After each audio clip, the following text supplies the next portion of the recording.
यीशु के मीठे मधुर नाम में आप सबको सलाम, जय मसीह की, नमस्कार, यीशु सहाय मिले। आप सबका आज के संदेश में स्वागत है। आज हम एक नया संदेश शुरू कर रहे हैं जिसका शीर्षक है एक ऐसा विश्वास जो पड़ोसी को खुद के समान प्रेम करता है। एक ऐसा विश्वास जो पड़ोसी को खुद के समान प्रेम करता है। इससे पहले कि हम संदेश में चलें, हर बार की तरह आइए हम प्रार्थना करते हैं और परमेश्वर से पवित्र आत्मा का दान मांगते हैं ताकि हम उसके शब्द, उसके लफ्ज़, उसके वचन को सही तरीके से प्रस्तुत कर सकें और वो हमको आशीष करे और आपको भी आशीषित करे। आइए हम दुआ करते हैं। हमारे अजीज़ मेहरबान पिता परमेश्वर, निहायत ही शुक्रगुज़ार हैं कि तूने आज तक हमें महफूज रखा है और हम जानते हैं कि इसमें एक उद्देश्य है। काश तेरा उद्देश्य हमारे जीवन के द्वारा पूरा हो सके। इस वक्त जब हम तेरे पवित्र शास्त्र को खोलते हैं, तेरे वचनों को खोलते हैं परमेश्वर, तेरी पवित्र आत्मा हमारे ऊपर हो ताकि हम सही तरीके से तेरे वचन को पेश कर सकें। सुनने वाले को आशीष दे और सुनाने वाले को भी आशीष दे और ये पैगाम, ये संदेश बहुत सी आत्माओं को तेरे राज्य के लिए तैयार कर सकें। ये प्रार्थना हमने प्रभु यीशु के नाम से मांगी है, सुनो, ग्रहण कर, आमीन। संकट के समय या संकट के दौरान अक्सर अपनी ओर देखने की और अपनी ज़रूरतों को और अपनी समस्याओं पर ध्यान देने की परीक्षा होती है। अक्सर संकट में लोग अपने बारे में सोचते हैं, दूसरों के बारे में नहीं, और ये आजकल बहुत देखा जा रहा है। और ऐसा करने की एक परीक्षा, इंग्लिश में जिसे टेम्पटेशन कहते हैं, वो होती है। लेकिन परमेश्वर के वचन में कई बार हमें अपने पड़ोसी से खुद के समान प्रेम करने के लिए कहा जाता है। हालांकि इस वक्त या संकट में लोग अक्सर अपने बारे में सोचते हैं, परंतु पवित्र शास्त्र, परमेश्वर का वचन दूसरों से अपने समान प्रेम करने के लिए या दूसरों की परवाह करने के लिए कहता है। जबकि स्वास्थ्य विशेषज्ञ जो साइंटिस्ट हैं इस बीमारी को रोकने के लिए काम कर रहे हैं। हम पिछले 20 हफ्तों से, आप शायद गिन नहीं रहे होंगे, परंतु पिछले 20 हफ्तों से इस महामारी के दौरान हम जीने के सिद्धांतों को सिखाने वाली श्रृंखला चला रहे हैं। और मुझे यकीन है कि आप हमारे साथ बंधे हुए हैं और हर तरीका, हर सिद्धांत बहुत ही महत्वपूर्ण और बहुत ही ज़रूरी था हमारे जीवन के लिए। पिछले 20 हफ्तों से हम इस महामारी के दौरान एक श्रृंखला चला रहे थे, जीने के सिद्धांतों को सीखने वाली श्रृंखला। एक विश्वास जो काम करता है जब कुछ भी काम नहीं करता है, जो हमें इस महामारी में जीवित रहने के लिए, और यहाँ तक कि कामयाब होने के लिए मदद कर सकते हैं। तो भाइयों बहनों, आज भी उस कड़ी का एक हिस्सा है और हम और 4-5 हफ्ते तक इस श्रृंखला को चलाएंगे। फिर बाद में एक और नई श्रृंखला हम शुरू करने जाएंगे। प्रत्येक सप्ताह हम इस कोविड-19 संकट के भावनात्मक दुष्प्रभाव जो होते हैं, भावनात्मक दुष्प्रभाव को देख रहे हैं, जैसे कि चिंता, अकेलापन, हताशा, क्रोध, अवसाद और दुख, और बहुत से कई सिद्धांत हमने आपके सामने पेश किए। और मुझे यकीन है कि उन सिद्धांतों की जो शिक्षा हमने बाइबल से दी थी वो आपको लाभदायक होगी। यदि आपसे इस श्रृंखला के पहले 19 संदेशों में से कोई छूट गया है, यदि आपने किसी को मिस कर दिया है, छूट गया है, तो आप ऑनलाइन जाकर YouTube पर पास्टर वीपी सिंह की साइट पर उन्हें फिर से देख सकते हैं। तो अगर आपसे वो छूट गए हैं पिछले 19 जो संदेश थे, आप इस साइट पे जा सकते हैं। YouTube पर पास्टर वीपी सिंह करके आप टाइप करिए और सारे जो वीडियोस हैं वो आपको वहाँ देखने मिल सकते हैं। और ये काफ़ी हिम्मतवर्धक सिद्धांत हैं, संदेश हैं, और हम जब भी ऐसा महसूस करें आप उसको खोल कर देख सकते हैं। याकूब की किताब, उसका 2 अध्याय और उसकी 8 आयत।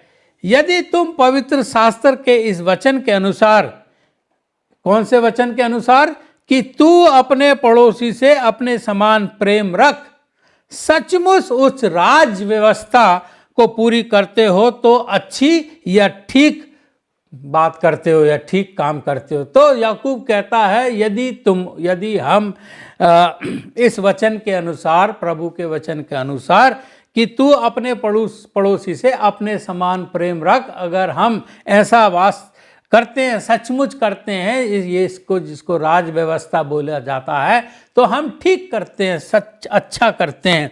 हम इस महामारी में अपने पड़ोसी से कैसे प्रेम कर सकते हैं, जबकि याकूब उसका हवाला देता है जिसे यीशु का महान संदेश कहा जाता है।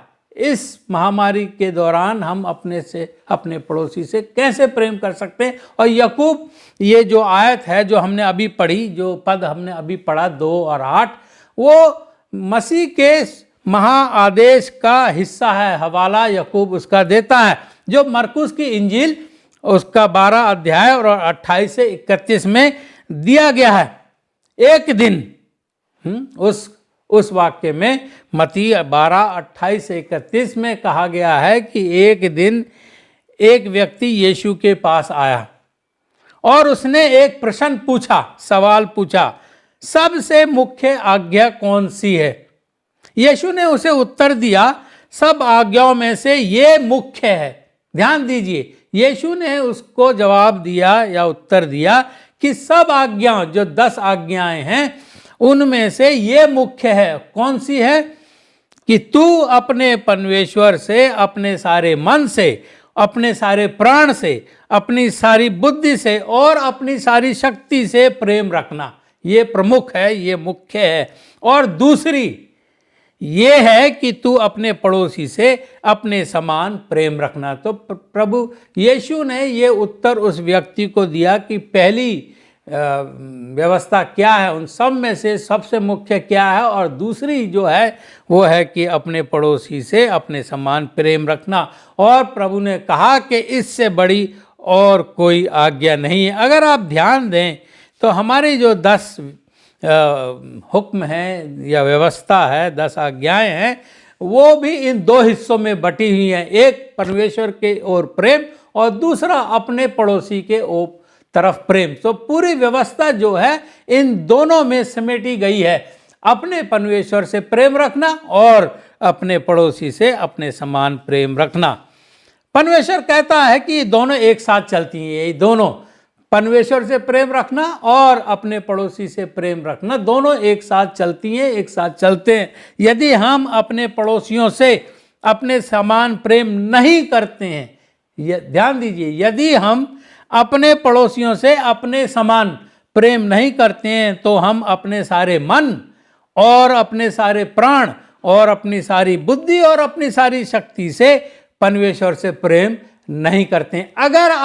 अगर मैं अपने पड़ोसी से प्रेम नहीं करता हूं, तो मैं परमेश्वर से भी प्रेम नहीं करता हूं। सीधी सी बात है। और यदि हम अपने सारे मन और अपने सारे प्राण और अपनी सारी बुद्धि और अपनी सारी शक्ति से परमेश्वर से प्रेम नहीं करते हैं, यदि आप परमेश्वर से प्रेम नहीं करते हैं, तो हम अपने पड़ोसियों से अपने समान प्रेम कर ही नहीं सकते।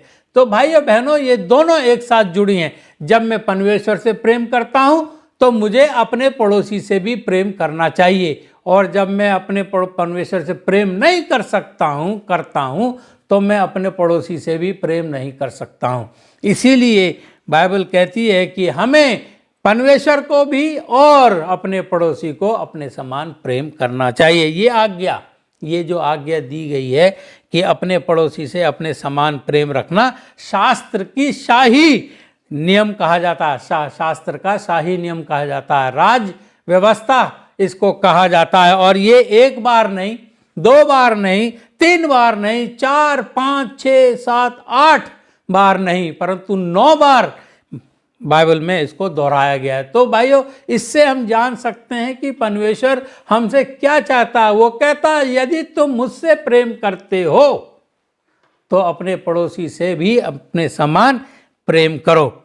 हमें अपने पड़ोसी से अपने समान प्रेम करना चाहिए। ये परमेश्वर का हुक्म है, ये परमेश्वर ऐसा चाहता है। परमेश्वर कहता है कि करने के लिए सबसे महत्वपूर्ण कार्य है, ये करने के लिए सबसे महत्वपूर्ण कार्य है। परमेश्वर कहता है कि मुझसे प्रेम करो और दूसरों से भी प्रेम करो। ये उसकी इच्छा है, वो ये नहीं चाहता, वो इतना खुदगर्ज नहीं है कि कहे बस तुम दूसरों की चिंता मत करो, बस मुझसे प्रेम करो। नहीं, वो कहता है यदि तुम मुझसे प्रेम करते हो तो दूसरों से, अपने पड़ोसियों से भी प्रेम करोगे। इसे मत छोड़ो भाइयों बहनों, इसे मत भूलो कि यदि हम परमेश्वर को प्रेम करना चाहते हैं तो हमें अपने पड़ोसियों से भी प्रेम करना होगा। परमेश्वर के इसे अनदेखा ना करो और इसे घटाओ मत, कम मत करो। ये भी उतनी जरूरी है, ये आज्ञा अपने पड़ोसी से अपने समान प्रेम करना भी उतना ही जरूरी है जितना कि परमेश्वर से प्रेम करना है। तो इसे घटाओ मत, कम मत करो, इसे भूलो मत, अनदेखा मत करो। वो कहता है कि मुझे, मतलब परमेश्वर कहता है कि मुझे परमेश्वर के रूप में प्रेम करने के बाद ये दूसरी सबसे महत्वपूर्ण बात है कि हम अपने पड़ोसी से अपने समान प्रेम करें। हर कोई इंसान अपने से प्रेम करता है और ईश्वर चाहता है जिस प्रकार हम अपने से प्रेम करते हैं हम अपने पड़ोसियों से भी उसी प्रकार प्रेम करें। कि तुम अपने पड़ोसी से अपने समान प्रेम करना सीखो। भाइयों बहनों, पड़ोसी कौन है? ये एक सवाल उसी शख्स ने, उसी व्यक्ति ने जो प्रभु यीशु के पास आया था कि मेरा पड़ोसी कौन है। इसके लिए आप लूका की इंजील उसका 10वां अध्याय और 25 से 37 आयत पढ़ सकते हैं। हम इसमें आज नहीं जाएंगे क्योंकि हमारा जो आज का विषय है वो पड़ोसी के से प्रेम करने के बारे में। कौन पड़ोसी है आपको जानना जरूरी है।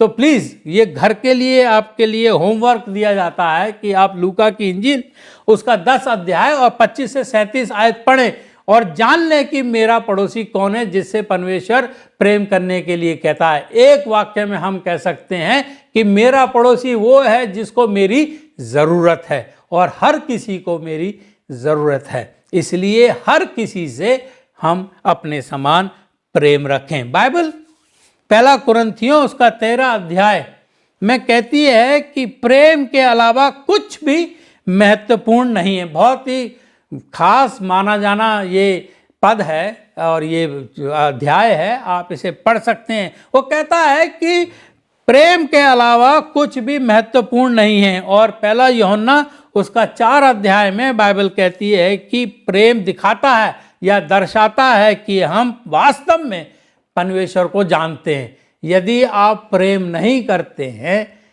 तो आप ये नहीं दर्शा सकते, ये नहीं दिखा सकते कि आप परमेश्वर को जानते हैं।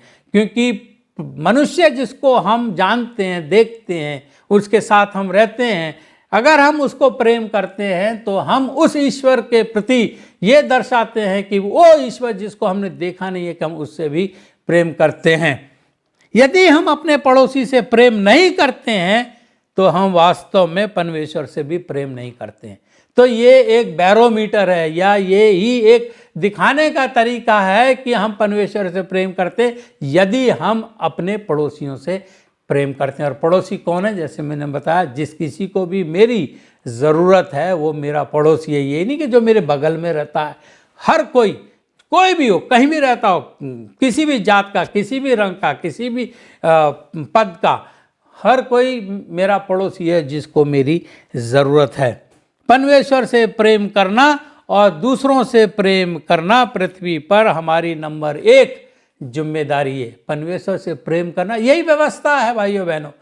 पहली 4 हुक्म परमेश्वर के लिए हैं, बाकी 6 पड़ोसी के लिए हैं, अपने जो सहसाथी हैं उनके लिए है। तो इसलिए कहता है परमेश्वर से प्रेम रखना या करना और दूसरों से प्रेम करना पृथ्वी पर, इस संसार पर हमारी नंबर 1 जिम्मेदारी है और हमें ये करनी चाहिए। यदि आप परमेश्वर से प्रेम करना चाहते हैं और करते हैं तो ये आप अपने पड़ोसी से प्रेम करके दर्शाइए। तो भाइयों बहनों, सवाल यह है कि प्रेम क्या है? हाँ, प्रेम के बारे में तो हम बात कर रहे हैं, परंतु ये सवाल आपके जहन में, आपके मन में उठेगा कि प्रेम क्या है। ये जो शब्द है ये एक बहुत ही अधिक उपयोग किया गया शब्द है। हर कोई हर चीज़ में और गलत तरीके से इसको इस्तेमाल करते हैं। प्रेम कह लो या प्यार कह लो, गलत तरीके से, और तो बहुत ही ज़्यादा उपयोग किया गया शब्द है। एक बहुत गलत समझा गया शब्द है। तो आज हम इसकी थोड़ी सी परिभाषा आपको देना चाहते हैं। प्रेम के बारे में सबसे लोकप्रिय दो गलतफहमी हैं, बहुत जो प्रचलित गलतफहमियां हैं वो दो हैं, और भी हो सकती हैं, पर आज हम आपको केवल दो गलतफहमी दिखाना मांगते हैं इस प्रेम के बारे में या इस प्यार के बारे में। नंबर एक, बहुत से लोग सोचते हैं कि प्रेम एक भावना है, फीलिंग है, कि मुझे लगता है कि मैं प्रेम करूं, फीलिंग है। नहीं भाइयों, बहुत सी ये गलतफहमी है कि बहुत से लोग सोचते हैं कि प्रेम एक भावना है। नहीं, ये भावना नहीं है, ये फीलिंग नहीं है। प्रेम भावना पैदा करता है, प्रेम भावना नहीं है पर भावना पैदा करता है। लेकिन प्रेम एक भावना नहीं है, क्योंकि हम एक भावना को आज्ञा नहीं दे सकते हैं, हम एक फीलिंग को आज्ञा नहीं दे सकते हैं। हम नहीं कह सकते हैं या परमेश्वर नहीं कह सकता कि तुम प्रेम करो। अगर ये भावना होती तो परमेश्वर हमें ऐसा करने के लिए आज्ञा नहीं देते, क्योंकि भावना को आज्ञा नहीं दी जा सकती है। क्या माँ अपने बच्चे से कह सकती है कि मैं तुम्हें खुश रहने की आज्ञा देती हूँ? क्या माँ कह सकती है अपने बच्चे से मैं चाहती हूँ कि तुम खुश रहो, और बच्चा कहे हाँ माँ मैं कोशिश करूँगा? नहीं, भावना को आप आज्ञा नहीं दे सकते। और खुश रहना या खुशी एक भावना है। ये उस तरह से काम नहीं करता है जिस तरीके से हम सोचते हैं कि हमें बस एक फीलिंग आई कि हम प्यार करें या प्रेम करें। ना, ये फर्क चीज़ है। आप जानते हैं कि भावनाएं चंचल होती हैं, भावनाएं तो बदलती रहती हैं, आज हैं कल गायब होती हैं। तो अगर आप प्रेम को या प्यार को भावना समझें तो आज आपको प्रेम होगा, कल नहीं होगा। पर ऐसा नहीं है, परमेश्वर कहता है तुम मुझसे हमेशा प्रेम करो। और यदि आपको लगता है कि आपको प्यार है, और आप प्यार है या भावना वाला प्यार है, और आप शादी कर लेते हैं ये सोचकर कि मुझे प्रेम है या प्यार है, पर वो एक केवल भावना है, तो आपकी शादी खतरे में है। भावना से शादियां नहीं होती हैं, हम प्रेम करते हैं जो कि भावना की तरह नहीं है, जो आती है और चली जाती है। ये जब हम किसी से शादी कर लेते हैं, संबंध बना लेते हैं, तो हम हमेशा किसी भी हालत में उससे प्रेम करते हैं। ऐसा नहीं कि चंचल की तरह जैसे भावना होती है, आती है चली जाती है। आज मैं प्यार करता हूँ, प्रेम करता हूँ, कल मैं प्रेम नहीं करता हूँ, ऐसा एक शादी में नहीं होता। भाइयों बहनों, अगर आप भावना को लेकर भावना में किसी से शादी करें तो आपकी शादी खतरे में है, वो टूट सकती है। इसलिए वास्तव में प्रेम करें। यदि मैं पूछूं, भाइयों बहनों, यदि मैं पूछूं कि आप में से कितने लोग हमेशा अपने जीवन साथी के प्रति प्रेम महसूस करते हैं, कितने लोग प्रेम महसूस करते हैं, प्रेम करते नहीं हैं? How many of you feel like loving your husband और वाइफ? मुझे लगता है कि आप में से कोई भी हाथ खड़ा नहीं करेगा, क्योंकि प्रेम एक भावना से कहीं ज़्यादा है। ये महसूस नहीं की जाती है, की जाती है। प्रेम महसूस नहीं किया जाता है, ये किया जाता है। मुझे यकीन है कि आप समझ रहे होंगे इन दो चीज़ों का अर्थ। इसे करते हैं, महसूस नहीं करते हैं। जैसे किसी ने कहा I feel like I am feeling hungry, मुझे भूख महसूस हो रही है। भूख महसूस नहीं होती है, भूख लगती है, महसूस नहीं होती है। आई एम फीलिंग हंग्री नहीं, आई एम हंग्री अंग्रेजी में जिस प्रकार कहा जाता है। तो इसलिए भाइयों बहनों, प्रेम जो है वो महसूस करने की चीज़ नहीं है, करने की चीज़ है। एक भावना, ये भावना नहीं है, ये वास्तव में भावना को पैदा करता है पर भावना खुद नहीं है। दूसरी गलती, ये गलत फहमी जो पहली हमने आपको बताई, दूसरी गलत फहमी ये है कि लोग सोचते हैं ये एक मिथक है, मिथ्या है या मनगढ़ंत चीज़ है, या कि प्रेम बेकाबू है, इसका कोई मैं वश में नहीं कर सकता हूँ, या मेरे वश में नहीं है, बेकाबू है। और हम कहते हैं या बहुत से कहते हैं मैं बस प्रेम में पड़ गया, मैंने उसे देखा और मुझे उससे प्यार हो गया। ना, ऐसे थोड़ी होता है। ऐसे ही किसी से प्रेम हो जाता है क्या? कुछ नहीं जानते हैं कि वो दूसरा आदमी या दूसरा शख्स कैसा है, आदमी हो या औरत हो, ये कहना एकदम बेवकूफ़ी है कि मैंने बस देखा लव एट फर्स्ट साइट। ऐसा कभी नहीं होता। जानबूझकर प्रेम किया जाता है। पहले जानना पड़ता है कि वो शादीशुदा है कि नहीं। पहली बात तो ऐसी थोड़ी किसी को देख लिया और के प्रेम करने लगे। तो बहुत से लोग सोचते हैं कि ये हमारे नियंत्रण में नहीं है, मैं बस प्रेम में पड़ गया, मुझे बस प्रेम हो गया, देखते ही प्रेम हो गया। लोग मानते हैं कि प्रेम को नियंत्रित नहीं किया जा सकता है। वे कहते हैं कि मैं कुछ नहीं कर सकता, बस हो गया। ऐसा नहीं है, ये गलतफहमी है, ये मिथक है, ये मनगढ़ंत कहानी है। भाइयों बहनों, प्रेम जो है एक विकल्प है, चुनाव है, हमें चुनना पड़ता है। हम कहते हैं, अभी हम आपको कह रहे हैं कि पड़ोसियों से प्रेम करो, तो आप चुनेंगे अपने पड़ोसियों से प्रेम करना। ये एक भावना नहीं है और ये बेकाबू भी नहीं है। परमेश्वर सभी प्रेम का स्रोत है। परमेश्वर या खुदा ही प्रेम का स्रोत है। परमेश्वर खुद प्रेम है। परमेश्वर क्या कहता है जब वो प्रेम की बात करता है? ऐसी क्या चीज़ है, क्या कहता है जब वो प्रेम या प्यार के लिए बात करता है? वो प्रेम के बारे में, परमेश्वर प्रेम के बारे में 2 बातें कहता है और हम उन 2 बातों को देखेंगे। परमेश्वर प्रेम के बारे में क्या कहता है? वो 2 बातें कहता है। नंबर 1, प्रेम एक विकल्प है, हमें चुनना पड़ेगा। परमेश्वर को प्रेम करना आप चुनते हो, ऐसे ही नहीं हो जाता है। या यीशु से प्रेम करना आप चुनते हो। और आज हम कह रहे हैं कि आप अपने पड़ोसी से प्रेम करना चुने।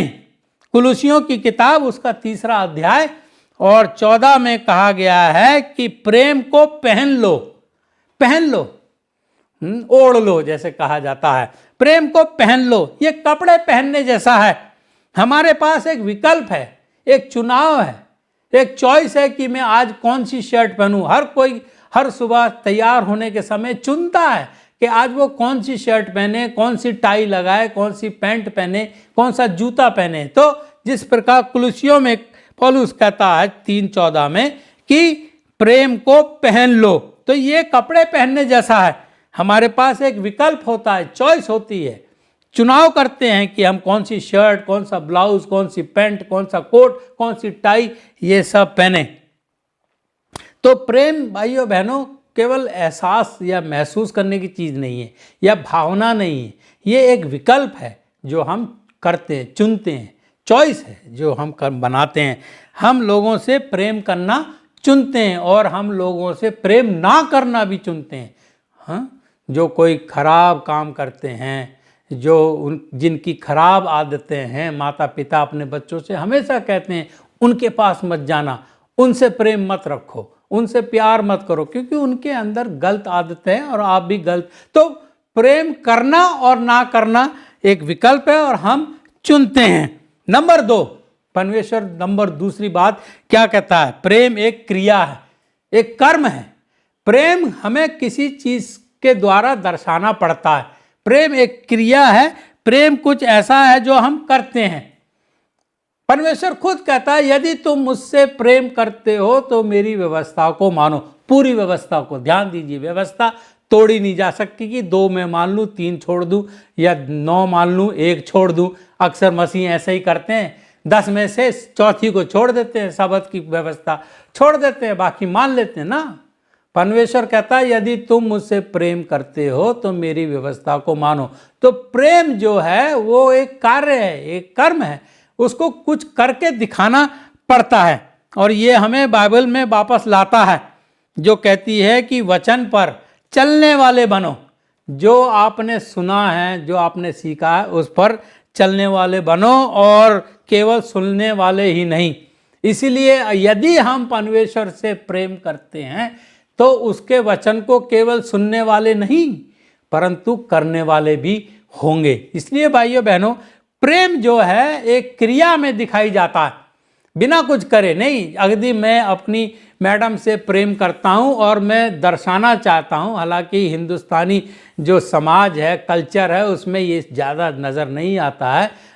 पाश्चात्य कल्चर में ज़्यादा नज़र आता है। कितना सच है कितना झूठ है, अक्सर बोलते रहते हैं darling I love you, darling I love you, या गुलाब और ये और वो देते रहते हैं, इनाम ला के देते रहते हैं, प्रेजेंट्स गिफ्ट ला के देते रहते हैं। हमारे समाज में थोड़ा इन चीज़ों में कमी है और हम कम करते हैं। परंतु यदि मैं अपनी मैडम को एक दिन सोचूं कि मैं उनको बताना चाहता हूं कि मैं कितना उनसे प्रेम करता हूं या प्यार करता हूं, तो मैं कोई गिफ्ट या गुलाब का फूल या कोई ऐसी चीज़ें, ऐसा काम करूंगा जिससे उनको पता चल जाए कि मैं उनसे प्रेम करता हूं। तो प्रेम जो है क्रिया में साबित होता है, ऐसे ही नहीं कि बस हाँ कहते रहो मैं प्रेम करता हूँ। परमेश्वर से कहते रहो कि मैं तुझे प्रेम करता हूँ, पर हम उसके हुक्म को ना माने। तो परमेश्वर कहता है यदि तुम मुझसे प्रेम करते हो तो मेरे वचन को केवल सुनने वाले नहीं पर उसके करने वाले बनो। यूहन्ना की किताब, पहला यूहन्ना और उसका 3 अध्याय और 8वां पद कहता है, हम वचन या शब्द और जीव से ही नहीं परम काम और सत्य के द्वारा भी प्रेम करें। केवल मुंह से ही नहीं, केवल जीव से ही नहीं, परंतु काम से, अपने कर्मों से और सत्य के द्वारा भी प्रेम करें। भाइयों बहनों, बहुत साफ है।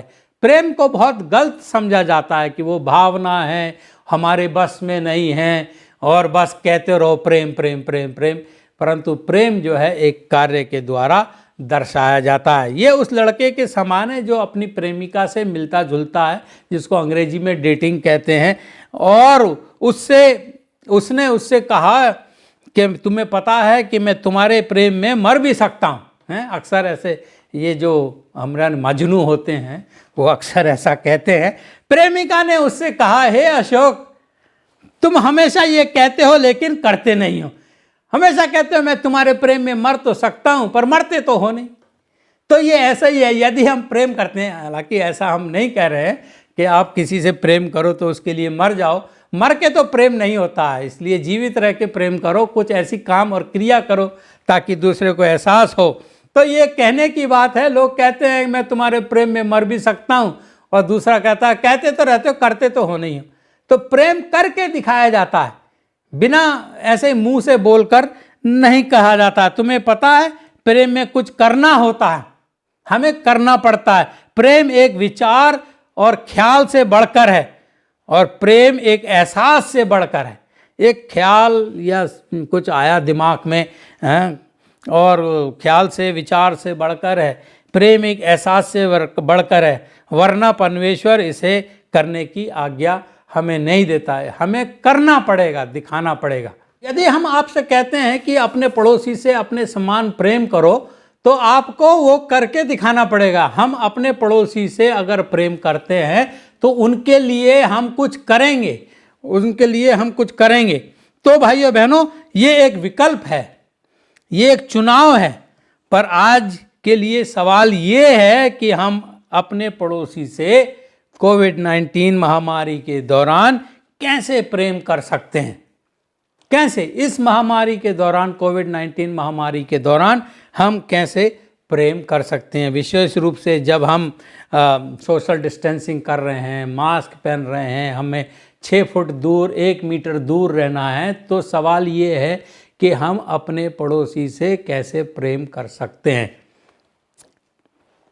हम आपके साथ 5 व्यवहारिक तरीका साझा करना चाहते हैं, प्रैक्टिकल तरीके। और अगर आप इनको लिखना चाहते हैं तो आप लिख सकते हैं, क्योंकि ये दूसरी महत्वपूर्ण बात है बाइबल के हिसाब से। पहला परमेश्वर से प्रेम करना, दूसरा अपने पड़ोसी से प्रेम करना। तो ये एक बहुत ही महत्वपूर्ण बात है, दूसरी महत्वपूर्ण बात है जो परमेश्वर कहता है। और हम आपके लिए आज 5 व्यवहारिक तरीके साझा करना चाहते हैं, किस प्रकार से हम इस दौरान, कोविड-19 के दौरान अपने पड़ोसी से प्रेम कर सकते हैं। इन 5 में से आज हम केवल एक ही आपके साथ साझा करेंगे। और यदि आप 5 जानना चाहते हैं तो अगले हफ्ते फिर हमारे साथ जुड़िए और बाकी जो 4 हैं वो हम अगले हफ्ते आपके साथ साझा करेंगे। तो 5 में से 5 व्यवहारिक तरीकों में से एक तरीका हम जो है आपके साथ साझा करेंगे, जिसके माध्यम से हम अपने पड़ोसियों से खुद के समान प्रेम कर सकते हैं। तो जैसे हमने कहा, अगर आप चाहते हैं तो लिख सकते हैं, और मैं चाहता हूं कि हर चीज़ ये लिखें। जब आप सुनते भी हैं, अगर बाद में भी इन संदेशों को सुन रहे हैं तो लिख लीजिए, क्योंकि लिखने से थोड़ी ज़्यादा हमें याद रहता है। क्यों? क्योंकि ये सबसे महत्वपूर्ण बात है जो हमने अपने जीवन में करनी है। तो पहला क्या है? पहला तरीका क्या है? व्यवहारिक तरीका क्या है? अपने पड़ोसियों को व्यक्तिगत रूप से जानें। अपने पड़ोसियों को जानें, उनसे जान पहचान करें। एक प्रैक्टिकल तरीका है। आप किसी ऐसे व्यक्ति से प्रेम नहीं कर सकते जिसके बारे में या जिसको आप जानते नहीं हैं। हवा में तो प्रेम होता नहीं है। इसीलिए परमेश्वर ने इंसान को, मनुष्य को बनाया ताकि वो अपना प्रेम मनुष्य के ऊपर जाहिर कर सके। हवा में प्रेम नहीं होता। अगर आप अपने पड़ोसी से, मैं अपने पड़ोसी से प्रेम करना चाहता हूं तो हमें अपने पड़ोसियों को जानना होगा। हमें जानना है। यदि आप और मैं, और हम अक्सर रहते हैं, शहरों में रहते हैं, तो आप हो सकता है वर्षों से वहाँ अपने घर में रह रहे हैं और अपने बगल के आदमी को जानते तक नहीं, पहचानते तक नहीं, उनके बारे में एक भी बात नहीं जानते। क्या वो करते हैं, क्या उनकी समस्याएं हैं, क्या उनके शौक हैं। ये खास तौर से शहरों में देखा गया है। हम जब बड़ी बड़ी बिल्डिंगों में रहते हैं, अपार्टमेंट्स में रहते हैं, तो अपने से मतलब रखते हैं। बस चाबी खोली, घर में घुस गए, दरवाज़ा बंद, अंदर करते हैं। अभी पता भी नहीं रहता कि हमारी पड़ोस में, हमारे सामने में, या हमारे नीचे, या हमारे ऊपर कौन रहता है। भाइयों बहनों, अगर आपको और मुझे अपने पड़ोसी से अपने समान प्रेम करना है तो हमें अपने पड़ोसियों को जानने की ज़रूरत है। और ख़ास तौर से मैं उनके लिए कह रहा हूँ जो शहर में रहते हैं। गांव में तो इससे कहीं ज़्यादा अधिक हो जाता है। वो गांव के लोग तो एक दूसरे को जानते भी हैं और आपकी समस्या में भी पैर अटकाते रहते हैं, टांग अटकाते रहते हैं, ज़रूरत से ज़्यादा ही जानते हैं। परंतु शहर में ऐसा होता है कि हम अपने पड़ोसियों को नहीं जानते हैं। तो सबसे पहले तो ये है कि अपने पड़ोसियों को जानें। इसीलिए शुरुआती बिंदु या पॉइंट यही है कि यदि हम अपने पड़ोसी से अपने समान प्रेम करना चाहते हैं भाइयों बहनों, तो हम उन्हें व्यक्तिगत रूप से जानें। तो आज इस संदेश के बाद उठें और अपने पड़ोसी के दरवाजे को खटखटाएं। ऐसे खाली हाथ मत चले जाइए, कुछ चीज़ लेके जाइए और उनसे जान पहचान बढ़ाएं कि भाई साहब, बहन जी, आप यहाँ कब से रह रहे हैं, आपका निवास स्थान, मूल निवास स्थान कहाँ है, आपकी कोई समस्या तो नहीं है, आपके कितने बच्चे हैं, कहाँ पढ़ते हैं, आपके हस्बैंड क्या करते हैं, क्या उनके शौक हैं, ये सब जानें, अपने पड़ोसी से जानें। और फिर अगर उनकी कोई समस्या है उसको सुलझाने का प्रयत्न करें। इस तरीके से ही आप अपने पड़ोसी से प्रेम कर सकते हैं। आइए हम इस संबंध में कुछ बाइबल के पद पढ़ते हैं, आयतें देखते हैं। नीति वचन उसका 18 अध्याय और 24 आयत कहती है, एक मनुष्य जिसके पास दोस्त है उसे खुद को दोस्त बनना चाहिए। खुद भी हमें दोस्त होना चाहिए। अगर आप दोस्त की इच्छा करते हैं, अब अगर आप चाहते हैं कि आपके पड़ोसी आपसे प्रेम करें, तो आपको भी अपने पड़ोसियों से प्रेम करना चाहिए। नीति वचन कहता है कि यदि आपके पास दोस्त हैं तो आपको भी दोस्त बनना चाहिए। और एक दोस्त होता है जो भाई से भी अधिक करीब रहता है।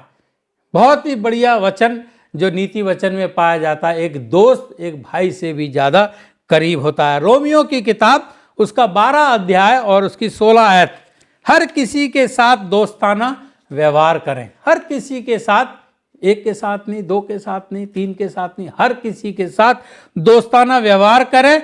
अभिमानी ना हो और महसूस ना करें कि आप दूसरों की तुलना में अधिक बुद्धिमान हैं। रोमियो की किताब में पौलुस कितनी बढ़िया बात करता है। और महसूस ना करें, ये मत समझें कि आप दूसरों की तुलना में अधिक बुद्धिमान हैं। आम लोगों से दोस्ती करें। आम लोगों से, बड़े लोगों से दोस्ती करेंगे वो मतलब की दोस्ती हो सकती है। बड़े लोग आपसे मतलब की दोस्ती करते हैं, सबके लिए सच नहीं है, अच्छे लोग भी हैं, परंतु आम लोगों से, अपने जैसे लोगों से दोस्ती करें और उनसे प्रेम जताएं।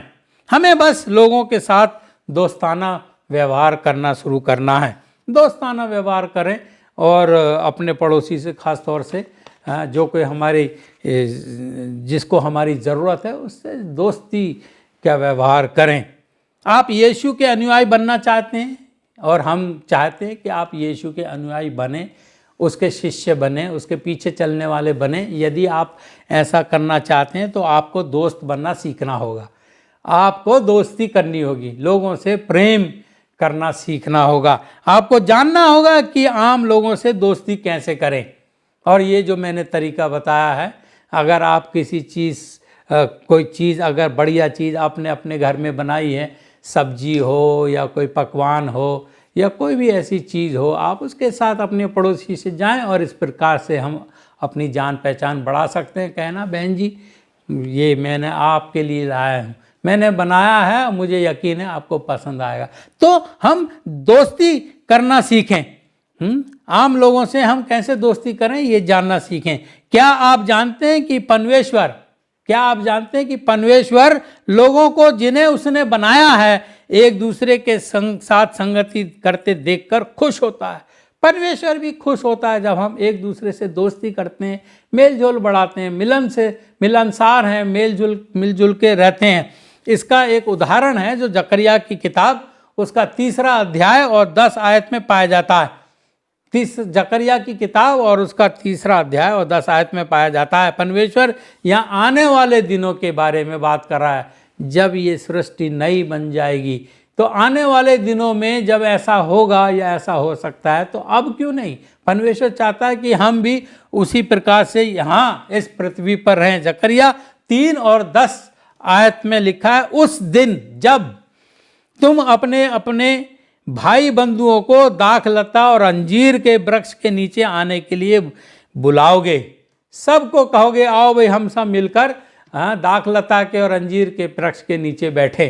कितना बढ़िया वो माहौल होगा जब सब जान पहचान के भाई बंधु एक साथ मिलकर बैठें। आज तो बैठते ही नहीं है, हर एक किसी के मन में कोई ना कोई मन मुटाव है, जलसी है, भेदभाव है, कुछ ना कुछ है। आज तो लोग अलग अलग बैठे हुए बिखरे हुए हैं, परंतु परमेश्वर चाहता है कि जिन्हें उसने बनाया है वो मिलजुल कर रहें, एक साथ रहें, एक दूसरे से प्रेम करें। एक बार की कहानी है, एक बार का कहानी नहीं वाक्य है कि प्रेरित पौलुस का जहाज टूटकर टुकड़े टुकड़े हो गया। जब वो समुद्र में सफ़र कर रहा था और तूफान आया और उनका जो जहाज़ था टूट गया और टुकड़े टुकड़े हो गया, और वो पौलुस जो है एक लकड़ी के टुकड़े के सहारे एक माल्टा नाम के द्वीप पर पहुंच गया। माल्टा एक द्वीप का नाम है, लकड़ी के सहारे उसको पकड़कर तैरकर उस वहाँ पहुंच गया। तो प्रेरितों के काम और उसका 28 अध्याय और 2 आयत में पौलुस कहता है कि किस प्रकार से उन लोगों ने उनके साथ दोस्ताना व्यवहार किया। ज़रूरत में उन्होंने, जैसे हमने बताया ना, अपने पड़ोसी से अपने समान प्रेम करें। वो पड़ोसी कौन है? जिसको हमारी ज़रूरत है। तो माल्टा के लोगों ने उनके साथ एक दोस्ती का व्यवहार किया, अपने पड़ोसी के जैसा व्यवहार किया। तो प्रेरितों के काम उसका 28 अध्याय और 2 में वो कहता है, उन पड़ोसी लोगों ने हम पर अनोखी कृपा की।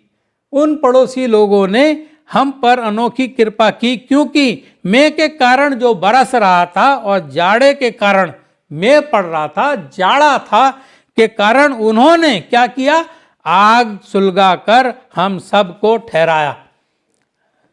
उनको पता थी, उन माल्टा के निवासियों को पता थी कि इन लोगों को किस चीज़ की आवश्यकता है। वो लोग अपने पड़ोसी से अपने समान प्रेम कर रहे थे। माल्टा के लोगों ने एक अनोखी कृपा उनके साथ की, क्योंकि मई पड़ रहा था, बारिश पड़ रही थी और ठंड का मौसम था। तो उन्हें पता चला कि उनकी क्या ज़रूरत है। इस प्रकार हमें भी अपने पड़ोसी की ज़रूरतों को पूरा करना चाहिए। उन्होंने आग सुलगा कर हम सबको ठहराया। पौलुस कहता है कि वो बहुत ठंड का मौसम था, ठंड पड़ रही थी और बारिश भी हो रही थी, इसलिए उन्होंने समुद्र तट पर ही आग जलाई और उन्होंने हम सभी का स्वागत किया। भाइयों बहनों, यही बात दर्शाती है कि हम परमेश्वर के संतान हैं, परमेश्वर की संतान है, उससे प्रेम करते हैं, उसके अनुयायी हैं, उसके शिष्य हैं, कि हम अपनी पड़ोसियों से प्रेम करो। और प्रेम जो है कार्य में दर्शाया जाता है। ऐसे ही नहीं कि हाँ मैं पड़ोसी से प्रेम करता हूँ, उनकी ज़रूरतों को पूरा कीजिए। उनके अंदर कुछ अगर वो हताश हैं, कोविड-19 के चलते कुछ परेशानियां हैं, जो कुछ मैं और आप कर सकते हैं, प्रेम उसी द्वारा दर्शाया जा सकता है कि हम उनके लिए कुछ करें। इसलिए उन लोगों ने समुद्र तट पर ही उनकी जो ज़रूरत थी जाड़े से बचने की, वो आग जलाई और उन्होंने उनका स्वागत किया। तो भाइयों बहनों, आज आपके सामने, मेरे सामने यही प्रश्न आता है कि क्या हम उस तरह के पड़ोसी हैं जो एक दूसरे से प्रेम करते हैं और प्रेम को कार्य के द्वारा दर्शाते हैं। आज कोविड-19 में हर किसी को हमारी ज़रूरत है, एक दूसरे की ज़रूरत है। क्या भाइयों बहनों, हम ऐसे पड़ोसी हैं जो दूसरों से प्रेम करते हैं और उनकी ज़रूरतों को पूरा करके उस प्रेम को दर्शाते हैं, कार्यान्वित करते हैं? क्या आप अपने पड़ोसियों का स्वागत करने के लिए अपनी सुविधा क्षेत्र से बाहर आते हैं? क्या आप कुछ कुर्बानी करते हैं? मैं तो खा रहा हूँ पेट भर के, मेरा पड़ोसी भूखा है, क्या मैं उसमें से आधी रोटी उसे दे सकता हूँ, आधा भोजन उधर दे सकता हूँ? अगर हम प्रेम करते हैं तो हम ऐसा करेंगे। मुझे यकीन है कि आप ऐसा करते होंगे। मैं इस चीज़ का दोषी हो सकता हूँ, आप इस चीज़ के दोषी हो सकते हैं, पर पवित्र शास्त्र हमें वचन से यही कहता है, परमेश्वर की आज्ञा है कि जिस प्रकार तुम पूरे तन मन धन से मुझे प्रेम करते हो, अपने पड़ोसियों से भी उसी तरह प्रेम करो, अपने समान प्रेम करो। जब मैं अपने आप को, अपनी ज़रूरतें पूरी करता हूँ तो अपने पड़ोसी की ज़रूरतें भी पूरी करें। कि तो क्या आप अपने पड़ोसियों का स्वागत करने के लिए अपनी सुविधा क्षेत्र से बाहर आते हैं? अपने पड़ोसी को अपने समान प्रेम करते हैं? और ऐसा प्रेम करने का पहला कदम है कि अपने पड़ोसियों को व्यक्तिगत रूप से जानें। तो आज से आप अपने पड़ोसी को व्यक्तिगत रूप से जानें। हो सकता है कि आपका पड़ोसी इतना मिलनसार ना हो या आपके उम्मीद पर खरा ना उतरे, परंतु हमें कोशिश करता रहना चाहिए। हमें अपना प्रेम, उनके प्रति जो प्रेम है उसको कम नहीं करना चाहिए। इसलिए आज हम एक ही जो व्यवहारिक तरीका है उसको बताएं कि हम अपने पड़ोसी को व्यक्तिगत रूप से जानें। अगले जो 4 तरीके हैं वो अगले सप्ताह हम आपके साथ साझा करेंगे। तो इसलिए हम चाहते हैं कि आप हमारे संदेश में बने रहें और आशीष पाएं।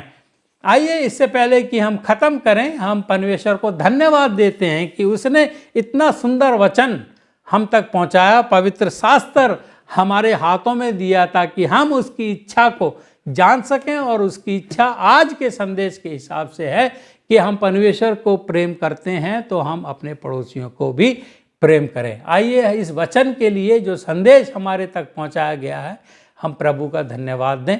आइए हम अपनी आंखें बंद करेंगे और उसको धन्यवाद देंगे।